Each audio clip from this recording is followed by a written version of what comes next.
Picture this, you've just been crowned queen, and before you even take a breath, the celebration becomes a trap. The bells, the cheers, the golden crown pressing into your skull, none of it means safety. It means your life now belongs to someone else. Fairy tales lied. Becoming the king's wife wasn't a reward. It was the doorway into a shining nightmare, one that could easily end with your head hitting the stone floor of your own palace. This is the real world of royal marriages, where "until death do us part" wasn't romantic. It was literal. Today, you'll learn what it actually meant to hold the highest title a woman could have, and why that very title turned into a death sentence for so many. Prepare yourself, because we're stepping into the coldest, darkest corners of actual history, where affection was rare and survival required strategy, obedience, and silence. If you ever thought queens lived charmed lives, this story will rip that illusion apart. Before we begin, help this channel grow by liking and subscribing. It keeps these stories alive. Let's start with something that cuts straight to the bone. Royal wives were treated like high-priced human assets. From the second you were born into a royal bloodline, your destiny was already auctioned off. Age didn't matter. 5 years old or 15, your father was already discussing your market value with foreign kingdoms.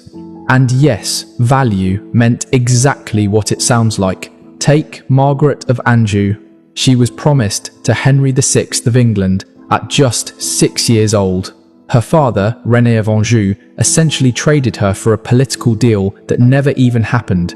Margaret grew up painfully aware that her entire importance centered on her body and her ability to produce a male heir.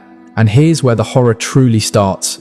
When she finally arrived in England, she discovered her husband was mentally unstable, and she was expected to govern a collapsing kingdom during a civil war while pretending everything was normal.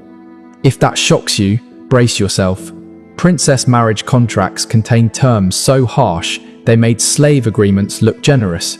Parents negotiated everything: how many children the girl was expected to deliver, what punishments awaited her if she failed, and what conditions justified sending her back like spoiled goods. Catherine of Aragon is a perfect example.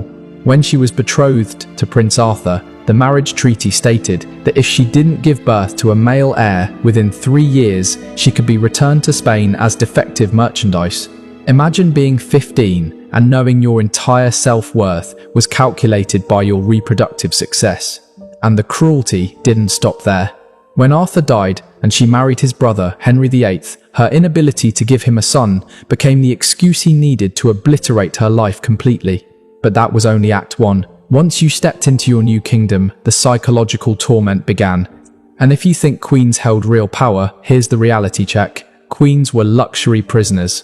Every movement watched, every conversation monitored, every decision approved or denied by the king or his council. Privacy didn't exist. Even your bodily functions were inspected by ladies stationed specifically to report on you. Mary Stuart of Scotland lived this hell in real time. After marrying her cousin, Lord Darnley, she discovered he had filled her residence with spies. She couldn't speak with advisors without him finding out. She couldn't read or send letters without him intercepting them. She couldn't govern her own country unless he allowed it. The control was so extreme that Darnley murdered her private secretary, David Rizzio, in front of her simply because he suspected an inappropriate relationship. And here's the sickening twist. Once Mary began plotting her escape, Darnley accused her of treason. A woman crowned Queen of Scotland couldn't even choose who to talk to inside her own palace. And no, this wasn't unusual. The system of ladies-in-waiting was essentially royal surveillance disguised as companionship. These women didn't just serve the queen, they reported on her. They tracked her moods, her menstrual cycle, her personal conversations, even her nightmares, because they slept in the same room. This happened brutally to Catherine de' Medici when she married Henry II of France. Her ladies-in-waiting sent information straight to Diane de Poitiers, the king's official mistress, who used it to humiliate Catherine again and again. Imagine knowing that your private pain was being delivered as court entertainment. But psychological warfare was just the beginning. The main event was physical violence, normalized, accepted, and described as marital correction. And this wasn't mild abuse. Queens endured beatings that shattered bones, knocked out teeth, and left scars they carried to the grave. Henry VIII didn't just execute 2 of his wives, he abused all of them. Anne Boleyn hid bruises beneath long sleeves, marks from the discipline sessions Henry believed were necessary to control her. Catherine Howard, his 5th wife, reached her execution with so many injuries from beatings that even the executioners pitied her. And here's the part that will make your stomach turn. The court viewed this brutality as standard. Beating the Queen was seen as a legitimate administrative skill. Courtiers even congratulated kings for keeping order. Ivan the Terrible in Russia pushed this cruelty beyond imagination. He didn't simply beat his wives, he tortured them in ways that would horrify even modern interrogators.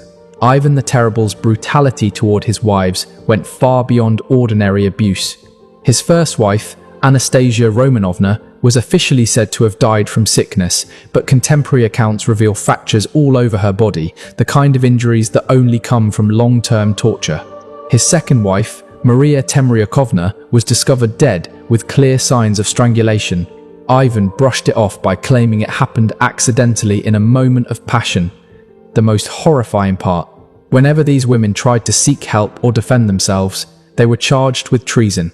In the moral framework of the time, a wife resisting her husband was viewed as rebelling against God's order, and rebellion against divine authority counted as heresy, a crime punishable by death. But now we have to move into territory even darker than physical violence: pregnancy. Because for queens, becoming pregnant was not a blessing. It was a gamble with death. Childbearing for royal women was essentially biological Russian roulette. Most queens lived in a constant state of dread, fully aware that every pregnancy might kill them. The mortality rate was astonishingly high, and not due to poverty, but because royal physicians were glorified quacks who practiced medicine like ritual magic rather than science. The story of Jane Seymour, 3rd wife of Henry VIII, captures this horror perfectly. When she